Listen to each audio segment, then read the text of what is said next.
Welcome back to the podcast. As we are always learning from different guests, and you guys hear me say a lot of these cliche phrases over and over and over again to the point I hope that you haven't memorized. As I talked about, the ability to learn how to learn is the greatest ability one can have.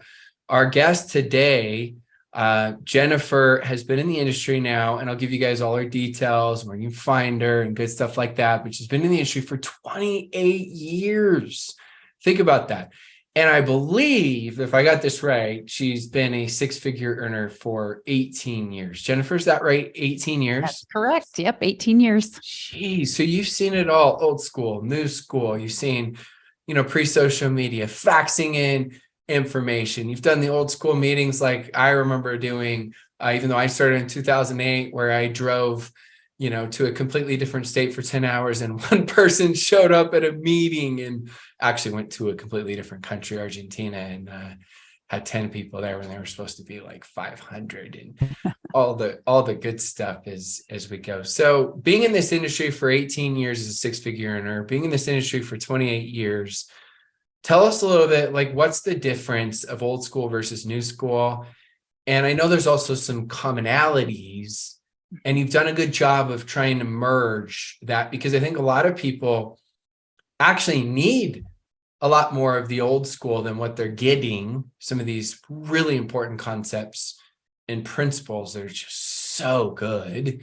And then, of course, some people are stuck on those, which are great, but aren't adapting to some of the modern new techniques. So talk to us a little bit about modern and old school. And maybe before you do that, maybe just give us a quick 30-second, 1 minute, I don't care, 2 minute, a little bit about yourself, a little bit more details. Sure. I live in Detroit, Michigan, of course, the metropolis. It's always sunny here in the wintertime, so really not. It's really cold and gloomy. I've got two adult children. My son, David, lives out in Salt Lake City. My daughter, Kelsey, lives in Seattle. I homeschooled them from preschool all the way through high school. That's sort of something that's a unique thing that we chose to do. And being in this industry, my kids were on their second passport really early in life. They've seen the world, which was a huge experience. And I did a lot of the building and what I've done for them and for what they've been able to create. But absolutely love this industry. And I really love the difference between old school and new school because, Rob, I built my business old school. I built it in, knocking on doors. I was a part of the Welcome Wagon. I bought names from Welcome Wagon, where a lady went to people's homes that moved into a new area. And then I get all those names and I could market to them. And I would, it was crazy stuff that we did back in those days. And it took a lot of discipline, took a lot of perseverance. And that was a part of what really laid the foundation for my business growth and my team. So it was fantastic. But the thing that I see is the biggest difference in between old school and what I call new school or social media is the old school methodology was really based on sales. You had to go out and find people. You had to ask questions. And if you weren't good at asking questions and figuring out what somebody's problem was, then that was a part where people really struggled because they didn't know how to ask the questions. It took me a lot of years to learn how to ask the questions, to take people down a path where you could then, go through the whole sales process. Well, social media is really different. The way I see social media is it's all about attraction. It's not about throwing your picture of your product up. It's not about having a special and a sale and slamming that all over your social media. It's about building an audience. It's about sharing what you know. Maybe if you're in the health industry, you're sharing about health products or weight loss or a specific product that did something for you, solved a problem, and you share how you have a solution for that problem. And so when you attract people, you build this audience and then you influence them and ultimately you enroll them. And so I think on both the old school and the new school, it's a process. And so that's something to really remember is it's not that you meet somebody today and all you're trying to do is make a sale. If that was the case, then we wouldn't build teams and build organizations, but we build because we make a sale and then we have a process after that fact to really develop that relationship. So you can see I get excited, so I could talk all day about it. I'll be quiet unless you let you ask a question or two. No, that's really good. And I can relate to that as far as old school versus new school. I came in pretty much the tail end of old school, transitioning a lot of new school. And the old school was sell. Everybody was teaching everybody to become a professional salesperson, professional recruiter. Everybody looked down upon customers for the most part. And it was like, don't waste your time on customers, find business builders. And then it shifted to, of course, business builders are important, but you got to have incredible customers and a customer base, as that helps. And then it was fun to start to see the duplication, because at the beginning of social media, it was like everybody was just pitch. And, obviously that became white noise and difficult. So you talk about attraction marketing, you talk about building an audience, talk about, find the problem and solve the problem. Can you maybe give us a little bit more detail? I'm talking now to either the person that feels like they don't do attraction marketing very well, and they really just want it laid out. Like, what do you mean? Like, what type of problem and what type of posts and how would they look, whether it's stories or posts or lives? How often should I, talk about the problem and the solution? And if you are somebody that feels like you get this pretty well, then I would still pay close attention, because someone that has 18 years of making six figures has obviously learned how to become a leader of leaders. And so you're learning how can you better convey and communicate this to your team so you can create better duplication. So maybe answer some of those questions, and I'm just going to be here taking notes, learning myself. Absolutely. So when you think about a problem, I always tell people, if you're really focused on the product, maybe you came in because of a product experience, then what was the product experience? Did you have an achy knee or an achy joint and all of a sudden you took a product and that helped? Or maybe you were struggling with weight loss and you took a product that changed your health and got you on the right path for losing weight. Or it could be on the business side. Maybe you were struggling financially and the opportunity came to you and you decided to grab that and run with it. Wherever you entered network marketing is really what I encourage people to start with. That's the place that you had a problem that was solved, that you found a solution in network marketing. So from a social media perspective, it's easier to talk about what you already know. I joke with my team all the time that if I was going to try to, let's say, have a conversation with somebody who golfs and share with them all of the challenges of golfing, I would fail because I don't golf and I don't know the right terminology. I'd be calling it a stick instead of I don't even know what you call it, those things that hit the balls, because I'm not a golfer. But you put me in the world of ballet or nutrition or some of the things that I've had experience in, I can talk till the cows come home, right? I can keep talking because I have knowledge and I have experience. So start with something you know. When we talk about how much do you share about the problem, you have to really think about somebody's pain points. If I go online and all I'm doing is talking about a product to lose weight, and I'm just talking about product, it's still a sales pitch. That is not solving a problem someone has. So I'm going to use the weight loss example as an example because I think a lot of people can relate to it. When you think about weight loss, there's a lot of aspects of weight loss that you can talk about. You can talk about movement. You can talk about drinking more water. You can talk about getting more sleep. And you could probably talk about some supplements if you're in a health and wellness industry or you have health products that you market. So you wouldn't just talk about one thing. You would really show that you add value, that you understand the problems, that you understand what somebody's going through, so that when you provide solutions, it's not just a sales pitch. And I think that's the hardest part for people to wrap their head around. They always want to pitch the product. It's like, okay, well, I'll talk about weight loss, but I'm going to talk about my product. Well, there's other things than just your product that could help the person that you probably experienced yourself. I used knee pain as an example earlier. Maybe you went to a chiropractor. Maybe you did some exercises, all of those different things to help with the pain. From an industry perspective, it's not just about the business opportunity, but it might be about how do you save money, talking about financial literacy, talking about really understanding how to build a life of someone's dreams. In every problem, there are a number of different solutions. And so you asked the question earlier, like, how often would you talk about the problem and the solution? I think that can weave through all of your social media. But as you heard me say, there's a lot of different prongs. There might be a lot of different aspects that you could talk about. So you wouldn't just be talking about drinking water, let's say, because you're ultimately wanting them to understand about your product. And if all you did was talk about drinking more water, unless you were a water salesperson, you're not going to get to ultimately where you want to go. But having a lot of knowledge about a number of different things helps you build influence. So people learn to know, like, and trust you. When they know, like, and trust you, they want to do business with you and they don't feel sold to. When we talk about attraction marketing, people come to you. They come into your inbox and they ask you, well, tell me more about that. I want to work with you. You've given me so much information. Help me learn more. I want to work with you. Versus if you're doing a sales pitch, they're probably going to unfollow you. They might put you on mute for a while so they don't see your content and they're not going to engage with you. So that would be just a brief. I've got a ton of notes already right here. going through it, and a couple of things that I'm circling that really just stand out. I mean, how did you enter? Why? Because that's going to make people feel a lot more just real and authentic, because that was the pain point. That was their reason. That's the way they see the world. We see the world through our own eyes. And so it's great for them to share that. And then I like how, and I want to go into this, don't just focus on, the problem with just your product is the solution. And so let me give a different example for those of you that are tuning in, so you just really, really get it. Losing weight is probably the easiest, best example. So I was trying to think of this as you were talking. So let's say you have a sleep product. Rather than coming in and say, buy my product, my product has this, my product doesn't have this ingredient, but you don't want this ingredient, you want this. Jennifer talked about multiple solutions that are outside of your product. You're providing so much value, you become, she said, an authority, right? Somebody with credibility. And so if I've got a sleep product, what I'm going to do is, and I just wrote this down, I don't know if I've ever said it like this, but you're going to create a value list. And the value list, I would list out all the things that can help somebody with sleep. So for example, those of you that have studied sleep, most studies will say that you should sleep when it's a little bit colder, 67, 68 degrees.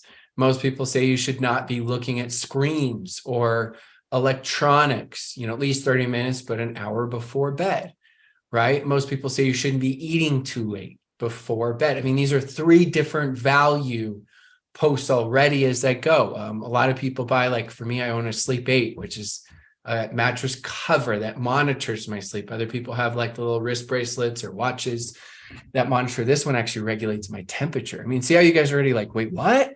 And so I could go through all of these things. Caffeine, stop drinking caffeine at about 2 p.m.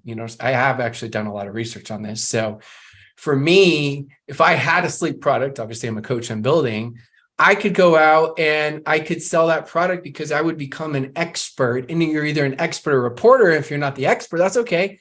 Go Google the information and just report on it. You don't have to plagiarize. You can just say, hey, I just read this here, or, many studies say this or that. And so that's a really just good summary, because I think a lot of times people just get extremely overwhelmed on where do I start? What do I say? How do I do that? So we just gave you guys both weight loss and sleep. It's just 2 examples you can apply to, obviously your own industry and profession. Now, I know you're massive into personal development, and most leaders are, which I love hearing. Everyone has different philosophies on it. Maybe give us the ins and outs on, let's just say we know the importance of personal development. What do you suggest? Is it reading? Is it watching videos? Is it listening? How is one taking notes? How often are they doing it? When shouldn't they do it? When should they do it? Anything you can think of to give people a plan, because I know for me, I've read / listened to over 1,100 books since 2008. And I just did it on driving back from my kids' tennis tournament from Vegas. I probably in total listened to 3 hours. I can listen at 2 times speed and absorb the information, because if it's something I need to hear again, I'll just rewind. And I did that on the way down there as well. And then I already listened this morning for probably about 40 minutes so far. And so, it's important to me. So give us the ins and outs, because I'm just so fascinated with someone that's maintained a 6-figure income for 18 plus years. Success leaves clues, right? As Jim Rohn says. Yeah. Well, and I think personal development was something that my upline talked about very early when I first started the business. He said, work on yourself more than you work on anything else, and you'll grow a business. And so I took that to heart. And of course, I was listening to audio cassettes. So I'm really going to date myself, which turned into CDs, which turned into podcasts.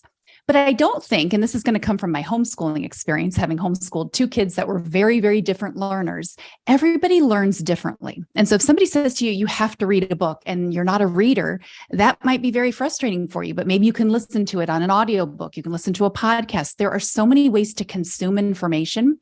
So know yourself. And if right now you're thinking, I don't really know how I learn best, then try some different things. Read a book, pick up a book and see, is it easy for you to read a book, or do you struggle? Do you prefer to listen to a podcast? Do you prefer to listen to an audiobook? Do you prefer to watch a video? So those are going to be some of the things to think about, because we have so many new ways to get content and to get media right now. But the big thing is to really have a plan. And I always tell people that my initial plan was to write up a negative self-talk diary. And I know that sounds horrible because you think, why would you want to capture your negative thinking? But that was something that I was taught to do. Just write down everything that you think that's a negative thought. And then which one of those negative thoughts are impacting your business growth the most right now. So you might have 30, 40, 50 things on this negative self-talk diary, but not everything is impacting your growth right now. Could you work on every one of them? Absolutely. But we don't want to spread ourselves too thin. And we want to focus on fixing or changing or reframing the thinking of whatever it is that's impacting us the most. So initially, I had to understand vision and dream casting. I had to understand personal development. I had to learn how to become a leader. I mean, there were so many things I had on this list. But really, initially, I had to get some customers. And so that was what it boiled down to. And to get customers, I had to learn how to ask questions. And so that was where I started.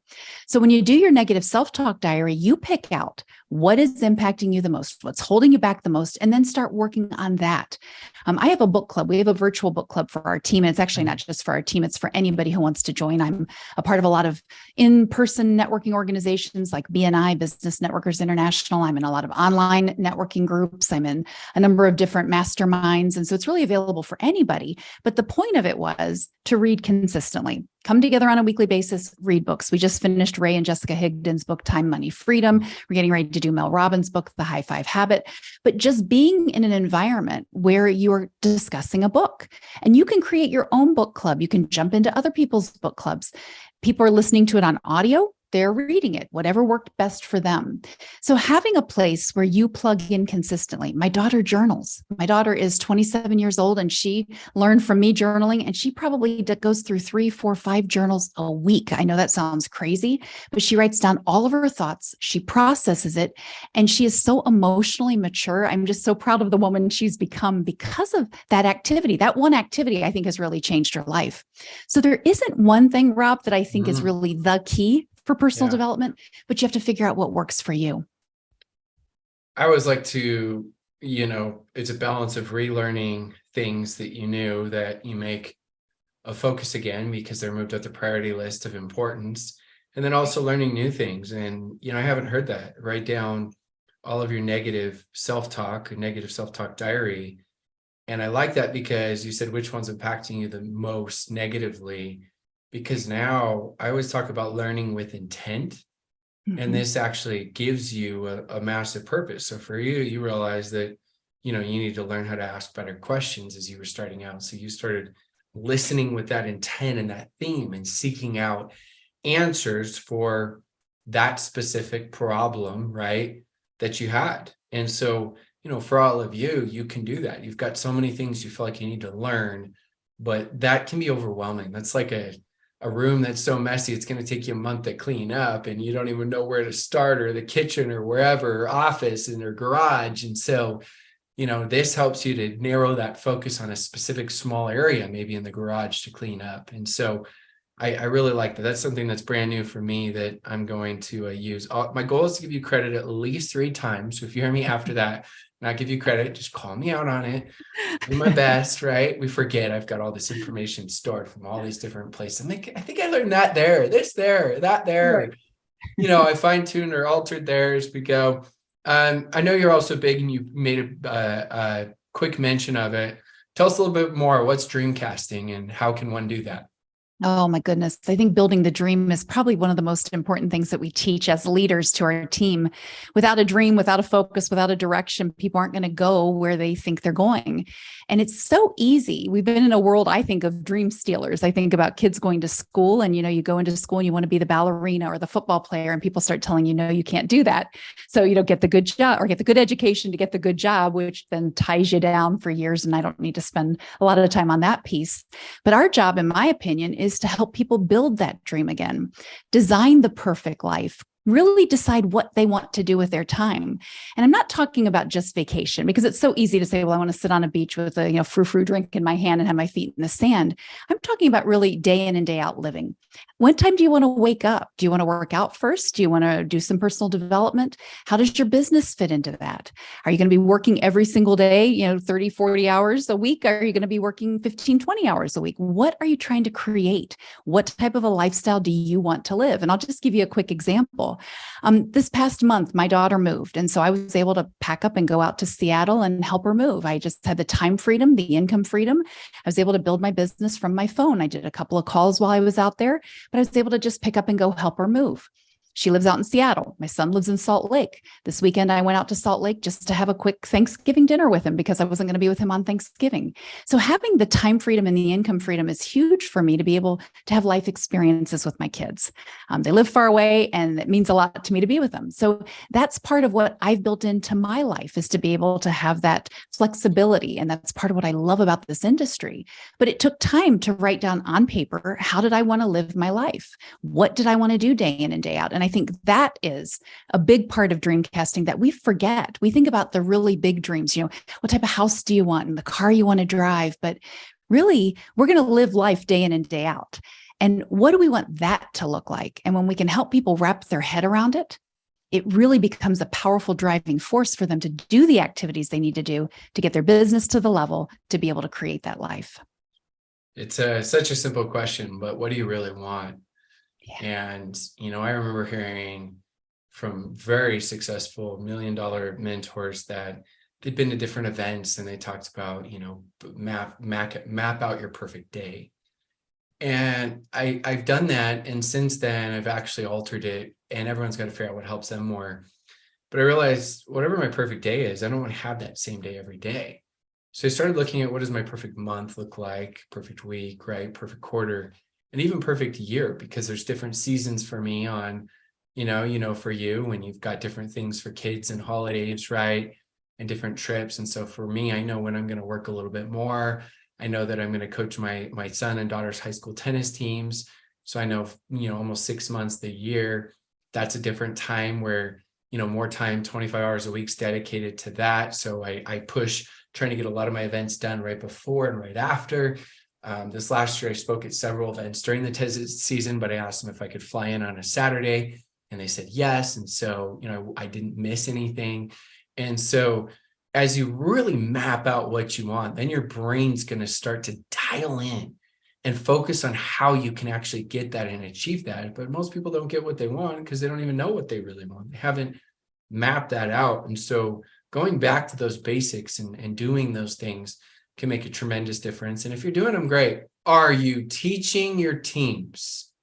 Are you being specific? Because don't assume. That's the number one, I think, problem with miscommunication is assumption. Don't assume that they already know. Jennifer, where is the best place people can find you on social media? And maybe tell them where they can find your virtual book club as well. Oh, sure. Well, anybody can direct message me, private message me on any of the platforms. I'm on Facebook, Jennifer Glacken. I also have a business page, Glacken Health and Wellness. I am on Instagram, Jennifer Glacken. I'm on TikTok, Jennifer Glacken. So in all the different platforms, including LinkedIn. Glacken. Correct. Thank you. Thank you. And the virtual book club, we meet in a Zoom format. So any of those platforms, if you reach out to me, I have a Facebook group called Master Your Mindset. And that is where we put all the links. And that's just a group of people that discuss personal development and mastering our mindset. So anybody's welcome to join that as well. So much value. And I know that's what you focus on. And I'm very similar. I mean, I was trying to add up, I think the last 8 years, I think I've done over 400 plus interviews. And, the vast majority of those are just pure value with no pitch, no anything. It's just value. And so what you're saying is something I learned a while ago. And once I really understood it, because I thought I did, once I really understood it, made all the differences. So now my brain's always focused on how can I provide more value? And the sales and everything else always comes from that. So I want to thank you so much for your time. I know you got a crazy schedule like we all do in life, right? We're all busy, especially as leaders, but I know you provided a ton of value today. So thank you so much, Jennifer, for coming on. I know I appreciate it, and I know our listeners appreciate it tremendously. Well, thanks so much for having me. It was a huge honor.